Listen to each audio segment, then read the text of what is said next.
Hi friends, అందరికీ నమస్కారం. Welcome to my channel. ఈరోజు నా వీడియోలో మీకు మామిడికాయ ఊరగాయ ఎలా పెట్టుకోవాలో చూపించబోతున్నాను. కొలతలతో పెట్టుకున్నట్టయితే ఇది సంవత్సర కాలం పాటు నిల్వ ఉంటుంది. అది ఎలాగో చూసేద్దాం. ముందుగా మనం పుల్లగా ఉన్నటువంటి మామిడికాయల్ని తీసుకోవాలి.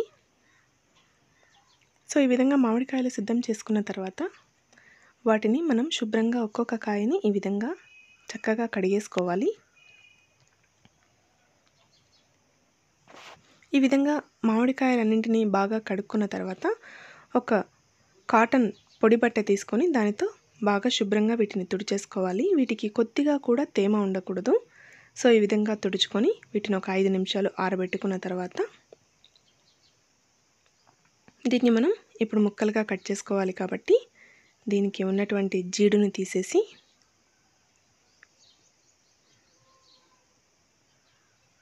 కావాలనుకున్న వాళ్ళు దీన్ని టెంకతో సహా కూడా ఇలాగే వేసేసుకోవచ్చు. నేను ఇక్కడ టెంకతో వేయట్లేదు. ఈ విధంగా ఒక్కొక్క దాన్ని ముక్కలుగా కట్ చేసుకొని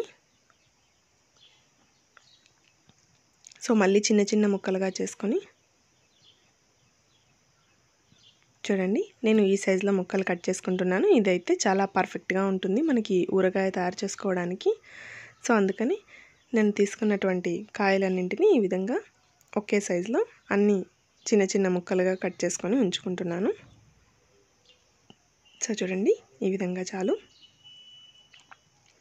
ఈ విధంగా కట్ చేసుకున్నటువంటి ముక్కలన్నింటినీ మనం బౌల్లోనికి తీసుకొని ఇప్పుడు చూడండి, మనం ముక్కల క్వాంటిటీని బట్టి అందాస్తుగా ఒక బౌల్ని తీసుకొని ఆ బౌల్తో 7 బౌల్స్ వచ్చేలాగా మనం కొలుచుకోవాలి.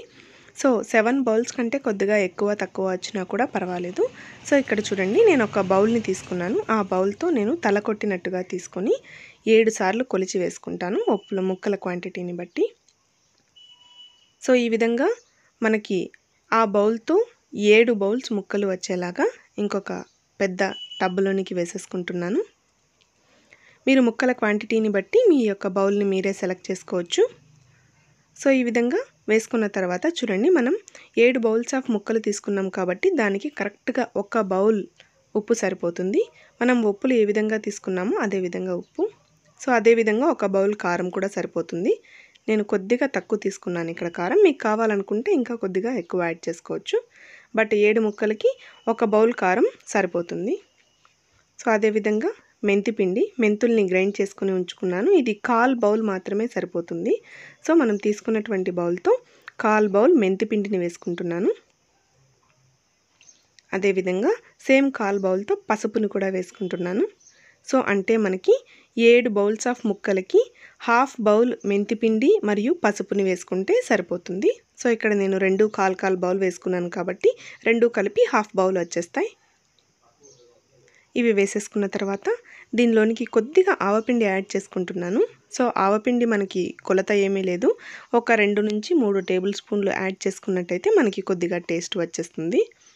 సో ఇవన్నీ వేసుకున్న తర్వాత చూడండి, ఈ ఉప్పు కారం మొత్తం బాగా స్ప్రెడ్ చేసుకున్న తర్వాత వీటన్నింటినీ వేసుకున్నటువంటి ఉప్పు కారం ఆవపిండి మెంతిపిండి అన్ని ఉప్పులకి పట్టేలాగా బాగా ఉప్పుల్ని పైనుంచి కింది వరకు ఒకసారి కలుపుకోవాలి.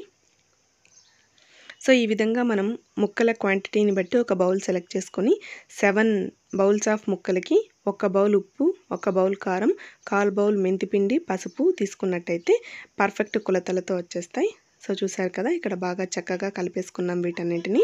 ఇప్పుడు దీనిలోనికి ఆయిల్ వేసేసుకుందాం.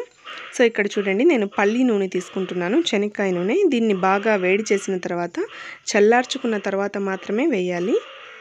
సో ఇక్కడ ఆయిల్కి క్వాంటిటీ లేదు, మన ఇష్టం వచ్చినట్టు వేసుకోవచ్చు. అంటే ముక్కల క్వాంటిటీని బట్టి మనం ఆయిల్ని కూడా సెలెక్ట్ చేసుకోవచ్చు. సో ఇక్కడ నేను 2 లీటర్స్ ఆఫ్ ఆయిల్ని తీసుకుంటున్నాను. సో ఈ ఆయిల్ మొత్తం వేసేసిన తర్వాత ఈ ముక్కలన్నింటినీ ఒకసారి బాగా కలిపేసుకోవాలి. ఆయిల్ మాత్రం అసలు వేడిగా ఉండకూడదు, బాగా చల్లగా అయిన తర్వాత మాత్రమే వేసుకోవాలి. సో ఈ విధంగా వేసుకున్నటువంటి ఆయిల్ మొత్తం ముక్కలన్నింటికి పట్టేసేలాగా బాగా ఒక్కసారి చక్కగా కలిపేసుకోవాలి.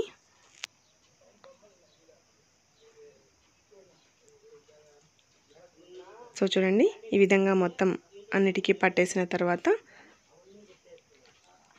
ఇప్పుడు ఈ ఊరగాయ పైన మనం కొద్దిగా ఉప్పుని చల్లుకోవాలి. సో మనం మూత పెట్టడానికి ముందు కొద్దిగా ఉప్పు వేసుకున్నట్టయితే ఎక్కువ కాలం నిల్వ ఉంటుంది. తర్వాత దీని మీద చూడండి ఒక మంచి కాటన్ క్లాత్ తీసుకొని దీన్ని బాగా గట్టిగా లోపలికి గాలిపోకుండా ఇంకొక దారం సహాయంతో దీన్ని బాగా గట్టిగా కట్టేసి పెట్టేసేయాలి.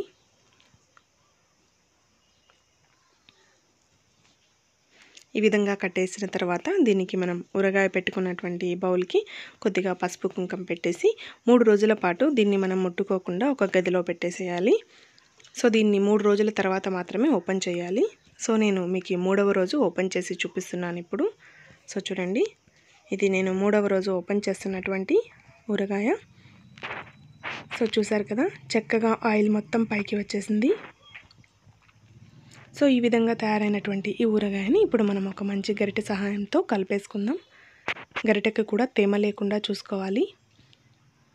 సో చూడండి, మనం పర్ఫెక్ట్ కొలతలతో వేసుకున్నట్టయితే మనకి ఊరగాయ బాగా గ్రేవీగా వచ్చేస్తుంది. చూసారు కదా, ఇక్కడ ముక్కల క్వాంటిటీకి మనకి కావలసినంత గ్రేవీ మొత్తం తయారైపోయింది. సో మనం కావాలనుకున్నప్పుడు దీన్ని కొద్దిగా తీసుకొని పోపు పెట్టుకొని తినేసినట్టయితే చాలా టేస్టీగా ఉంటుంది. సో చూసారు కదా, మొత్తం బాగా పట్టేసినటువంటిది ఊరగాయ ముక్కలకంతా. సో అంతేనండి, ఈ విధమైనటువంటి కొలతలతో మీరు కూడా సమ్మర్లో అందరూ ఎంతగానో ఇష్టపడే మామిడికాయ ఊరగాయని మీ ఇంట్లోనే తయారు చేసేసుకోవచ్చు. సో మీకు కనుక ఈ వీడియో నచ్చినట్టయితే మీరు కూడా ఈ విధమైనటువంటి కొలతలతో మీ ఇంట్లో ఊరగాయని ప్రిపేర్ చేసేసుకోండి. అంతేకాకుండా నా వీడియో కనుక మీకు నచ్చినట్టయితే నా వీడియోస్ని లైక్ చేయండి, షేర్ చేయండి అండ్ ప్లీజ్ సబ్స్క్రైబ్ చేయడం మాత్రం మర్చిపోకండి. Thanks for watching my videos.